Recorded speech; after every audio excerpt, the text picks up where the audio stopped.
আল্লাহর নিয়ামত পেয়ে যদি নিয়ামতের শুকরিয়া আদায় করা যায়, আমার আল্লাহ নিয়ামত বাড়ায় দেয়। সবসময় আলেমের কাছে শুনছেন না নাই ভাই?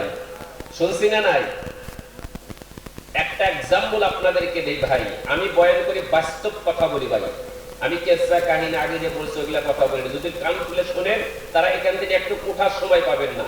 আর যদি না শুনে অন্য দিয়ে যদি ধ্যান দূরে থাকি তাহলে ভাই কিছু মজাও লাগবে না। কান খুলে শুনেন, যারা 5 ওয়াক্ত নামাজ পড়নেওয়ালা আছেন, 5 ওয়াক্ত নামাজীদেরকে বলছি নিয়ামত কাকে বলা হয়।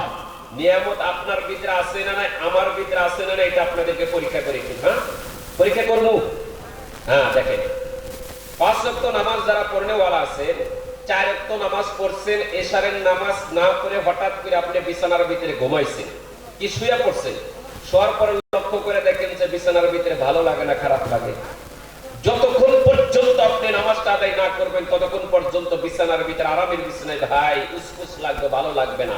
যখন নামাজটা আদায় করবো তারপরে দেখবেন যে একদম আমি খালি হয়ে গেলাম, পাতল হয়ে গেলাম, হয় না নাই বাবাজি?